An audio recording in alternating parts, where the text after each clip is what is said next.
ta pan la ho zo si zalin masapen ta en pathin thangwa na ka hin pen tunihin kayong kalungna simen kakipa aji su ipam tele amasain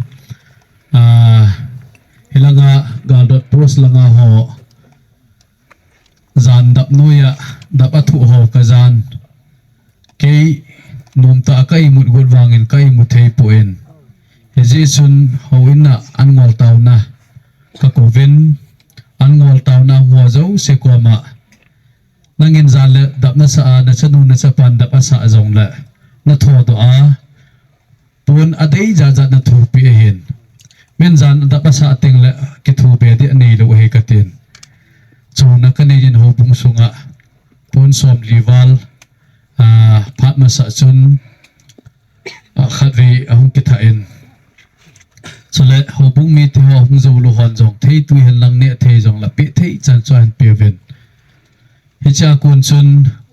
hilai pus hi kahung kal nama sat pen ahen hiti chun lai hin laya bangkhat loi gol hin ten bangkhat loi u hin ten bangkhat loi chu inaw hin tin isa jong hin ten lai hi bangam mang noya khat vei cha bezong kipa na ailo lungim puma lungkham puma yum lai jo hin tawna kinejin khalvei be hi laimuna hi ha le zong le hungkal kitna na ho an kum simpi ti hi pathin hu pi na khat zong a hen ye chun ka hungen na tuyu ka donin hi chan gama tui ki thal na mun ho ka ve na hele tui jong pi wang chun ka don ngam pon ami wangin nai lut na jala nei pi te te ju chun khon khat ka donin tunia hi lai mun ai hung ding tui khon khal khal cha he jong la ke pu khon khal cha cha jong la tui na don ding wa zal tin nga kan pu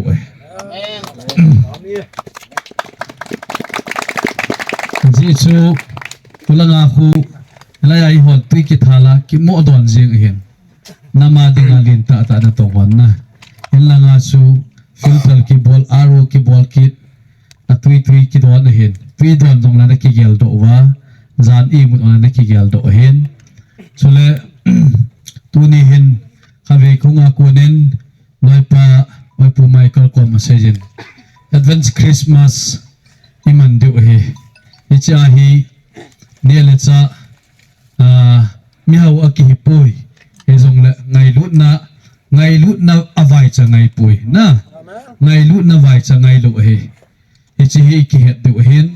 ngai lut na ki ti chu vai cha ngai lo he ya su punya hi keima ta sa ta pu do de nga su ke je khat ke je ni kalwal ka pu do zo lo de a hin la ka kin nei na ho a hi pui hi kamla na ma dinga ngai lut na pan la thei dam ti hi aki vele en December tarik ku ni sun wedding anniversary khat na hin kin thim pu in kapangin kin thim pu a kapan na sun kin nei te ni sun ichini sun sapal mena ka hobung mi ho aminaga asedingin kapulet khulun mitam tan he tu ahen ama hen wedding anniversary ni hen frontline na ho chunga kipa thu sang ta asejin silver jubilee aman ahen na heji sun tu ni hen wedding anniversary ni hen eyong akitaw jing lai ta hen kot hoila ki honga hoila ya hi kimudam ti hi ki gal do jing lai tan ama en frontline na ho hi am ho ji ai tu nai ka kin hi so pula naw ta ki pa ta ka man thil frontline ho ka ki thu pi nom anti kha ai icha hi kin them pu ka hi en kenam ka sejen ya pu mun ha sa per la nga ho denga na pi kham kham he jong la sang gup chang na ka pu pi de avat wa chu hol ki tang ka te ka ten ama ko ma ka ga tawen ai la aman jong suman thain subana boila pai ngam sung ho khalani ko meno akisejen na hiti sun tunia hi hom jong le ngai lu na zala hi hilai pus kong pha na bana sa tuni hin oya pu ko men jong sa le hanga iloi te ho jong ko tin events Christmas chom cha he jong la mang kho moi tin an kung khat jong so kho mu te ta tu nia hi bo sa keji som li to asa keji ni to thei tui packet nga to tui zartin nga to na dispensal ni hi to na ho hi pakai mina chule ngai lut na zala ka hungvil naw heti hi pakai minin tunin nam ngai lut na me thel doma kamang moya ai lowa le in mun chi thei lowa in khumang ho ngai lut na zala hi kin jong na gen thei naw ai lo hobung mi te hon ka gen thei naw ka hin thu pu ve ti ve sa na ka hung heti ka ga sei to no me he e hin hon pia ai pu thang cha hin ama chong ki pa thu ka ga sei jin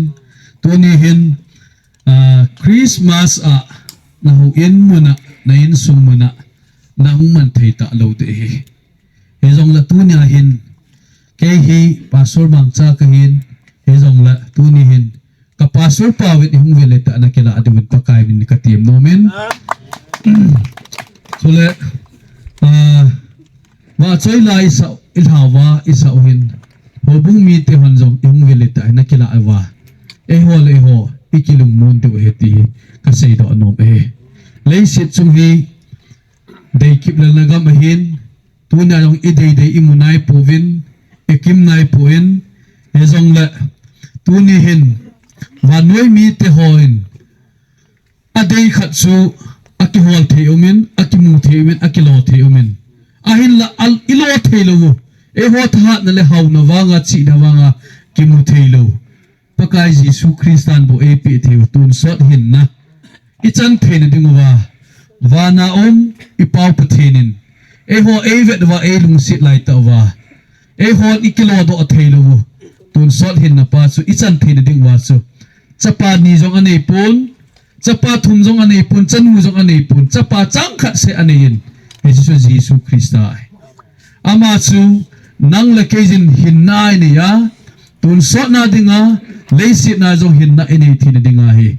tu Christmas season hi ewan igel do de si pam tile ki pana la ki pana chunung pen i thi jong i hin du hi to hi i ta u jong le i mu du hi na i thu mu jong e pi du hi hi chi chu ke wang hilo nang wang hilo ke chon phat wang hilo nang chon phat wang hilo pakai Jesu Christa naw se na hung penga ganan ko nga hung luma na ewa banga tuna hi igin ho jong hi ikila sit lo du he ei hu hing pu wa noi hu hing pu bon su tuna hi ewan gina ikisim tabangui lo ganan kong sunga na ganan kong suga gela jan tuna hi talpulin jong lo de hi blanket jong lo de hi lukhap jong lo de hi na hi chi chu phal bidap jan noya hi ganan kong sunga hung lo ai hi chi chu nang la kei e ho ngai lu na le hu heng na dinga chole tu na hi a cha khat hina i tau te ngo jong le i thum khat nu su ei san pe the ni ding wa su Jesu Christa ja la su tu na ganan ko nga hung peng now chaga gen thei o Jesu Christa su tu na hi e ho adinga hu heng pu tan ama chu e ho adinga tu na i pathin pau hin ama su amin Emmanuel kitin ei ki thopi wa pang hin Yesu amahin tuna hi alung sen na hi gamang aumin lang da maumin lang hi jong la chun alung sen na hi Pathenin tuna hi ei kwai pi heti ka ga sei to no he he chun tuni hin sa set nai hin khumang pu te tuni asanga hi nom zo tuna ilanga mang hosa nga nom zo Pathen phasa le ni khat ni ting le igam sungwa hi kipa na zala ni khat kipa na kyu se helwa lakhat kipa na kyu se helwa kum khat kipa na kyu se helwa in ko wa Pathenin kipa na ipi do heti hi tunin igel do deu pakaya ikinep do heti ka sei to no he ya su tuni hin koi tabang ilanga ka chi thei ta pui koi tabang dap ka sai ai lawal koi tabang kamang Christmas gamang ya kamani kamang sitape kamang siwalbe ase natilo na dingwa he tuna hi pasol khat hin tunin supi pa na pastor pa kahi na hubung mi pa kahi na nanu na pa kahi ti ahi tu ni ahi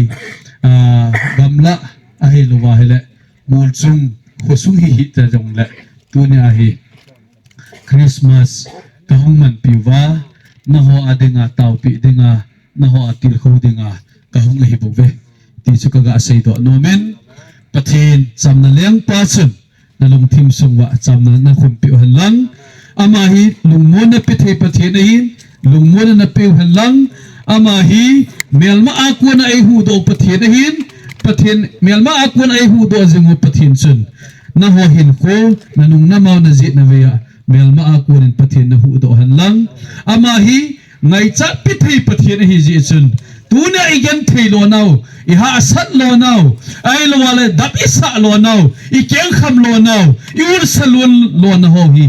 cho hi aji pathinin a het so ke yin ama ai ki ngaiwa ama ai ta sanwa acha ka hi ka taw na ngai di hi ka gen thei na mui gamla ka mamui ai lo wale dap ka sa pe he kagen tul salun pe rahe ei het pia pathin chu hingjing pathin Nazareth Jesu Christa chu ama chu kata asanin ka hu hing pul ka leng pa hitai iki sal wala tuna hi idei ingai cha ho pakai pathin ei pi du heti hi tunin ka sei do nom e ji chen tuni hin mundang danga naloi na pai te ho ina nom ta ta tunia hi mi kyo kong wachun kaluka kilang hi mizo se gari hung zo sem bazala hin zo dahi na ke ho jong su bazal ka zo the hi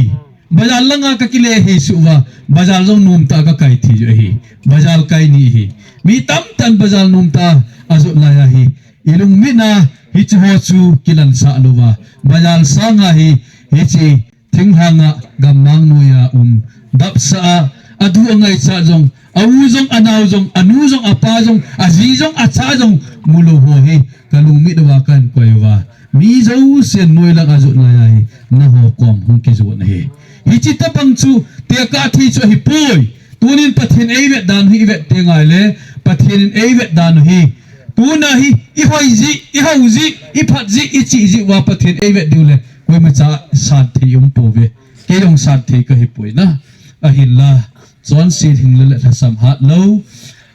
Ngay chat na dim set, day chat na dim set mihimin ku hichihi, pakay patinin, tuniahi, agay lut na. At sa pa, changka siya so alal to na ama ahindal ha sa lesit sungahi. Akyang kam katzong, akyang kam na ako na dam na akinay na din. Alunggim ka dong alunggim na ako na lungmo na kinay na din. Angay tsa ka lang chun ataasan tila. Angay tsa ka chun akimuti na din nga siyo. Vana ko na papathinin angay luta at sa pachang ka siya. Nang ngay chat kay ngay chat le. Nang tup le ay tup ka chun ama lungde ihiti ama taasan hiwale. Petay din nga siyo. Nazareth Jesu Christa hong kiswalay. Ya chu Christmas kiti siyo. Tunya inanom tataa ahay lola. Idei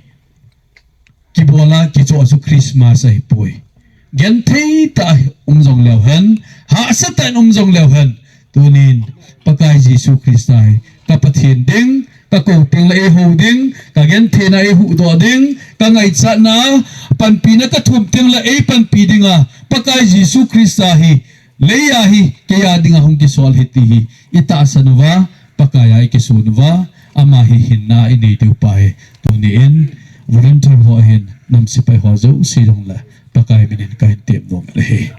pakay pathinin along set na lingset na chungwa na kay piwan lang tuniahi kaloy ho rong hundo zo tapuin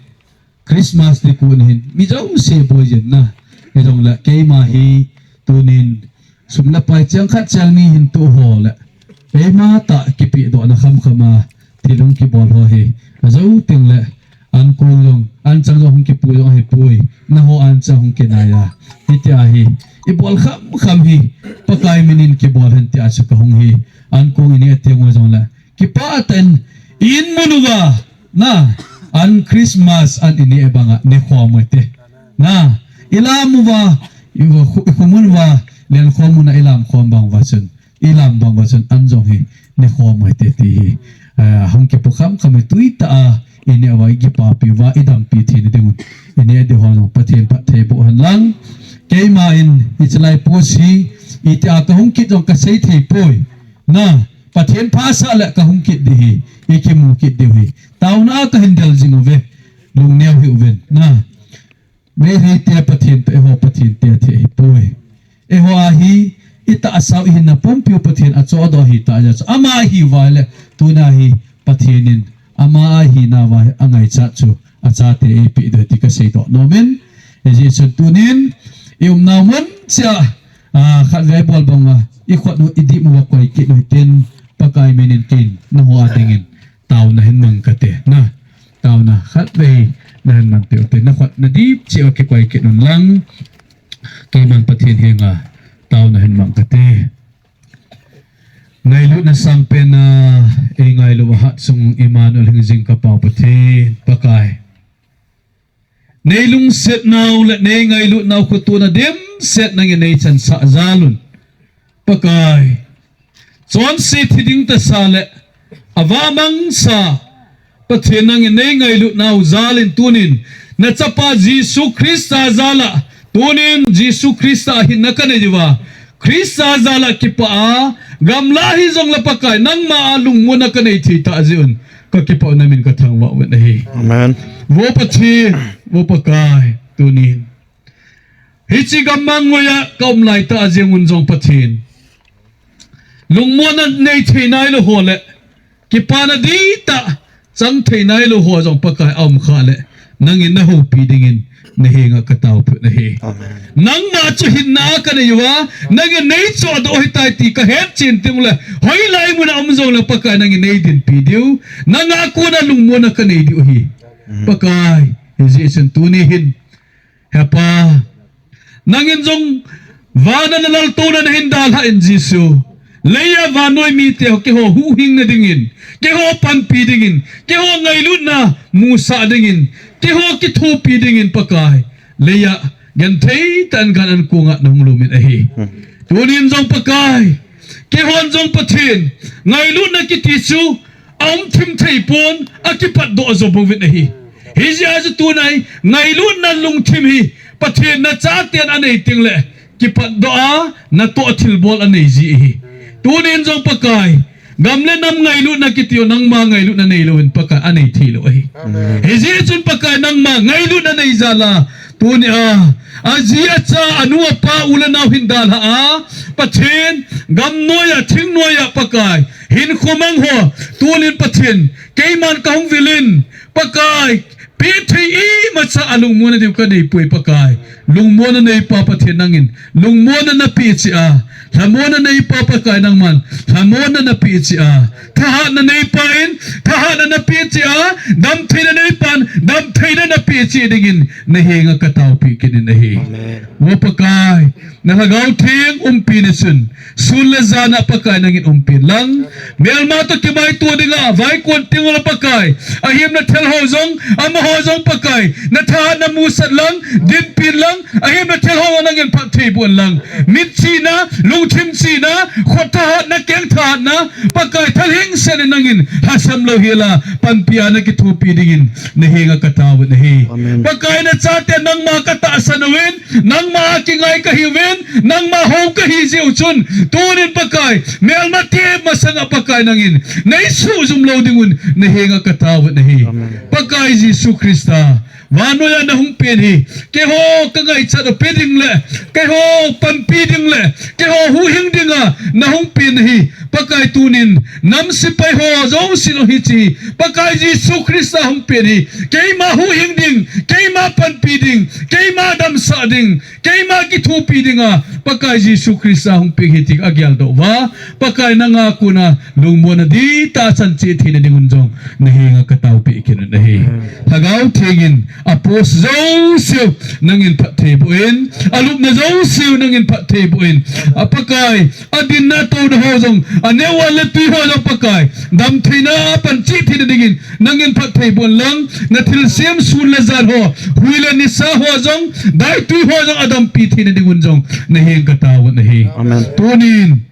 nam ngai lut na zala pakai ne ding hin podo ho zo si chungin zong pakai he simuna kunin hinga panpin ngai chan ka tau pi ve lung se tenam ho zong am namun sewa to namun sewa nangin pathe bu entin ne hinga ka tau pi kin rehi pakai lam som soma panhung laho nangin din pizinga sula tuna ka tau pi ho nam si pe ho volunteer ho anhon ho he simuna pan laho mun som soma pan laho zo sil nangin na pathe na bua again thainau hasan now atap thu now agil kel thu now aur salon na ho hi nam pumpi kile to na hi thina digin wo pathe nang man ke ho lang min ngan lang ke ho adingin na kulin sungjing lang pakai na ban tha na khot zit chu pakai ke ho adingin na tha na it lo hila nangin hin chan sa jingun tin hi ka tawa ne ka kipanaw su sam kim ding hunga nazare jesu krista namin ka thangwa wen nang ma jala kipa lam thiya pakai nang ma jala khot beng thia pakai khala khar kipa chatu thia kitil khu to tha nei koi zalun namin ka thangwa we e pijing wa Emmanuel hujing ka pa pathin mabanin zong nang man tunin nam si pai ho zo sil volunteer ho zo si namading apan la ho zo si nalagaw thing that ki thu pina chun hasam lo hila mabana nang ni ki thu pi a mana pijing dingai cha ahim na tel hola mo hin ko ani adon di ho zo si na khot thinga ka hana pakai mabana nangin manai pijing diu kagen thinaw kile do na nangin ga suna nei musa te te diu ngai cha hichi mur chunga hichi cross no ya hi pakai nang malam ka sana panpina ngai cha ka taw na hi lung set ten pathe ebu pi te te dingun ka taw na pakai Jesu Christ amin ni san pe ven amen ka kipai pathen na po su ke